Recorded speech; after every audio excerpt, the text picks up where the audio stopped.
faire remarquer que les méthodes éculées, les méthodes anciennes ont la vie dure, ont la dent dure. En effet, vous avez constaté que parce que je distribuais de l'argent à mes compatriotes qui sont venus spontanément sous la pluie me voir, et parce que je n'aime pas maltraiter les électeurs, je leur ai donné un peu d'argent pour qu'ils aillent, pour qu'ils prennent leur taxi de retour et qu'ils aillent se désaltérer. On a fait mettre que je demandais à voter oui.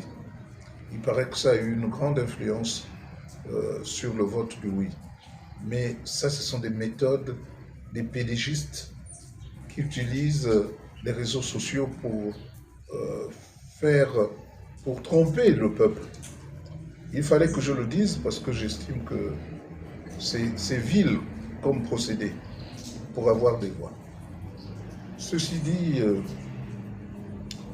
je constate qu'il y a eu un fort taux d'abstention. D'aucuns disent plus de 70%. Et c'est vrai. Il n'est qu'à voir les résultats partout dans le monde, même en France. Il n'y avait pas engouement. Mais les résultats qui sont sortis du ministère de l'Intérieur montrent qu'il y avait engouement, qu'il y avait 53% du taux de participation, ce qui est archi faux. Je fais remarquer aussi que nous sommes battus. Je m'adresse aux partis politiques membres du CND. Nous nous sommes battus pour avoir les conditions de transparence. Est-ce que ces partis sont satisfaits de voir que désormais, c'est l'administration et toute seule qui doit organiser les élections sans avoir l'accompagnement des représentants des candidats ou des représentants des listes? Or, c'est le président qui nomme le ministre de l'Intérieur, qui nomme les gouverneurs et les préfets, et les gouverneurs et les préfets qui choisissent ceux qui vont être dans les bureaux de vote. Si l'État, si le gouvernement, si le président de la République n'était pas candidat, on aurait pu se dire, bon voilà, on aura de bonnes conditions de transparence. Et dès qu'il y a un parti pris, comme ça a été le cas avec Oligui Nguema pour le oui au référendum, il ne s'en cachait pas. On assiste à des situations rocambolesques, dans ce sens que d'abord les 27 milliards n'ont servi qu'aux partisans du oui. Et les partisans du non n'ont rien reçu. Aussi, quelques-uns ont reçu quelque chose, c'est juste des broutilles pour faire croire qu'ils avaient reçu eux aussi de l'argent. Les mêmes méthodes que nous avons dépliées pendant le monopartisme sont ces méthodes qui reviennent. Oligui Nguema n'est pas autre chose qu'un pédégiste entraîné. Il ne peut pas en être autrement. Pendant qu'il était à côté d'Ali Bongo ou du président Bongo, il donnait de l'argent à certains candidats du PDG.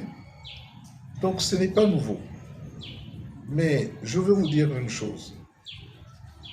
Quand on utilise les ordinateurs pour falsifier les chiffres, on se croit à l'abri. Mais les satellites filment tout. Donc il va y avoir certainement un gros scandale quand les médias vont publier les vrais chiffres qui montrent que le oui ne l'a pas forcément emporté.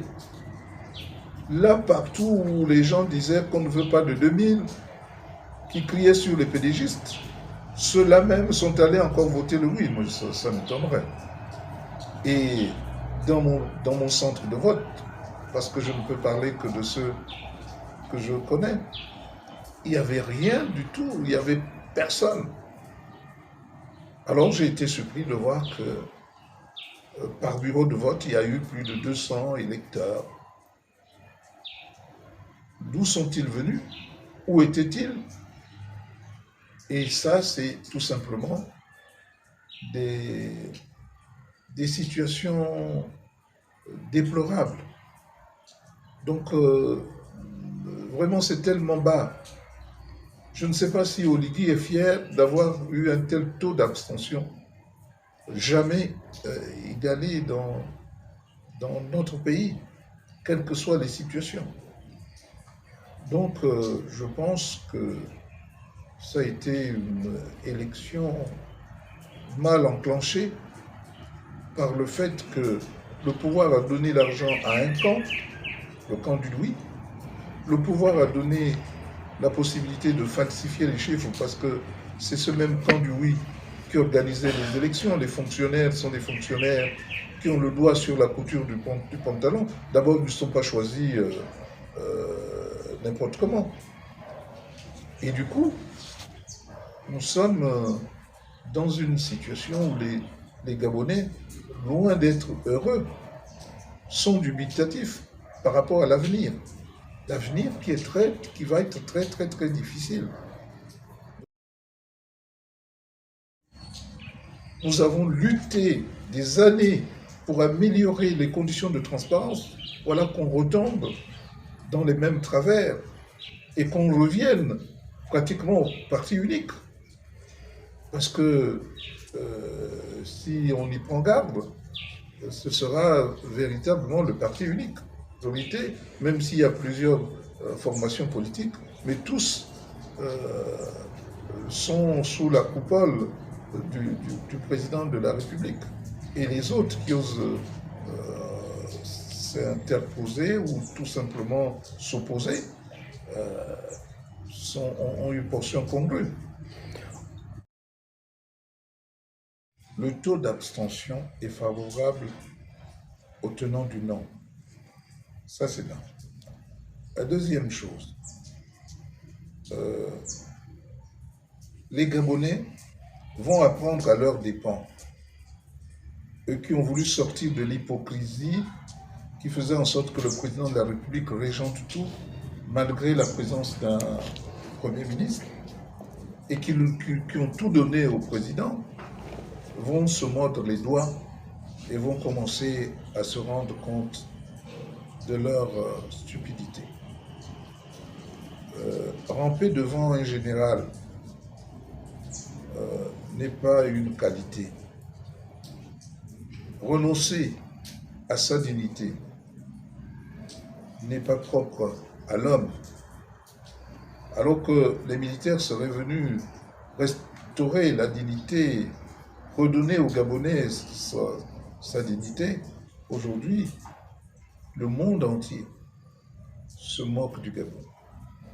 Le monde entier se pose la question de savoir quel est ce peuple qui accepte tout et ne dit rien. Une constitution qui ne rassemble pas, une constitution contestée même par une personne, c'est déjà mauvais.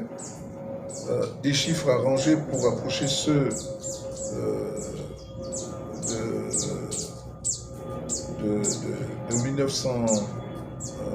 de 1995, tout cela en truquant les chiffres, mais tout cela se saura. Donc c'est pourquoi je dis que les carottes ne sont pas prêtes. Attendez que les vrais chiffres soient annoncés par les médias. Les médias qui ne sont pas des médias gabonais, parce qu'on a donné ces chiffres-là à la première chaîne qui les a rejetés. Mais les autres ne vont pas les rejeter.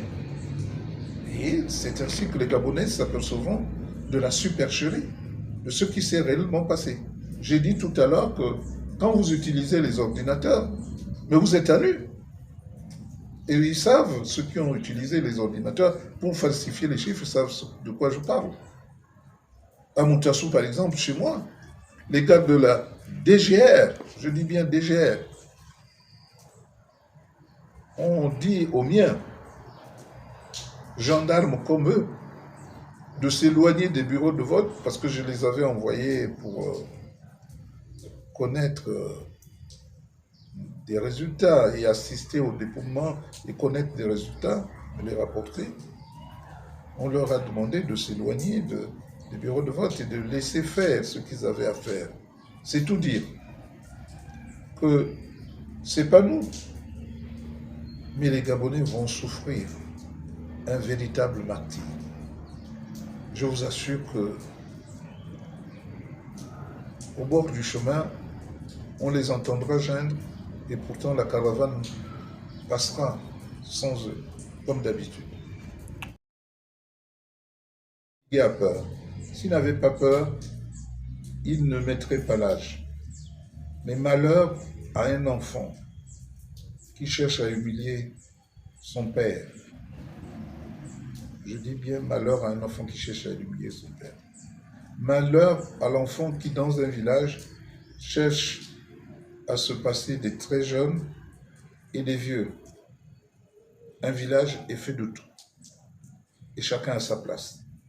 Et je crois que pour notre pays, il faut des gens matures, des gens qui ont une vision, des gens qui veulent véritablement le développement de ce pays, des gens qui ont cessé de s'agiter pour se vêtir d'un costume d'homme consciencieux et surtout responsable de toute une famille, de tout un monde. Et aujourd'hui, avec Oligui Nguema, nous n'en prenons pas la direction, du moins pas la bonne.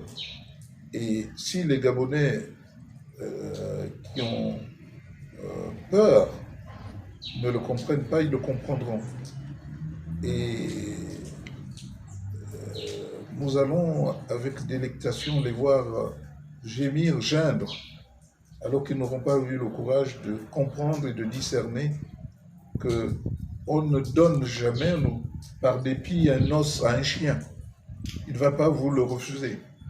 On ne donne pas le pouvoir à un seul homme sous prétexte qu'on veut être moins hypocrite qu'avant. On cherche à équilibrer les deux pouvoirs, celui du président et du Premier ministre, en décrivant le pouvoir du président sur des domaines réservés, que c'est la défense, la sécurité, les affaires étrangères, en s'assurant bien du fonctionnement indépendant de la justice et de confier les autres pans de l'État au Premier ministre qui nomme à toutes les fonctions. Ça peut se faire et ça équilibre les relations ou les pouvoirs au sein de l'exécutif. Et en ayant un Premier ministre chef du gouvernement, on a toujours la possibilité d'interpeller le gouvernement. Aujourd'hui, on ne peut plus interpeller le gouvernement, on ne peut pas convoquer le chef du gouvernement, donc on ne peut pas voter de motion de censure. Et ceux qui, naïfs, pensent que le président, il y a séparation des pouvoirs, je dis, quelle naïveté! Le peuple gabonais, intellectuel ou non, vraiment, c'est un peuple d'une grande bizarrerie. Parce que le président de la République a toujours nommé le président de l'Assemblée nationale, a toujours nommé le président du Sénat, a toujours nommé le président de la Cour constitutionnelle. Quels que soient les mécanismes ou tout ce qu'on veut nous raconter, c'est lui et lui seul qui nommera ces personnes, ces personnalités. Donc, on peut raconter au peuple gabonais qu'il y aura désormais la transparence, il y aura désormais la séparation des pouvoirs. Mais tout ça est faux. Tout ça est faux. Et par conséquent, je réponds à vos questions parce que il faut bien, mais cela ne mérite pas des coups de gueule, comme tu dis. Il faut penser que la nature réglera un certain nombre de problèmes ambigus et Dieu est là pour que ceux qui croient avoir gagné soient finalement ceux qui auront perdu véritablement la campagne pour une constitution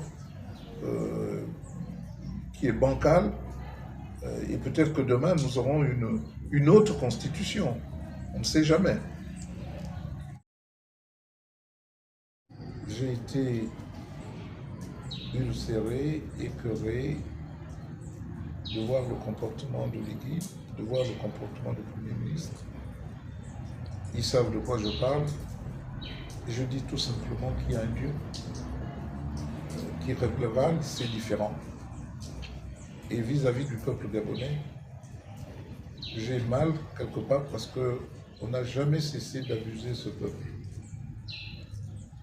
on n'a jamais cessé de l'abuser. On a une débauche d'argent, d'énergie, 27 milliards partis en fumée dans les poches de ceux qui les ont reçus, sans distribuer quelque chose de consistant à une population qui a faim. On a faim pour donner quelques produits, cela me fait mal, fait vraiment mal. J'espère que, comme je l'ai dit, tous ceux qui préparent la pêche, comme dans le village, ne sont pas forcément ceux qui récoltent le beau poisson. Attendons de voir ce qui va se passer d'ici les élections présidentielles.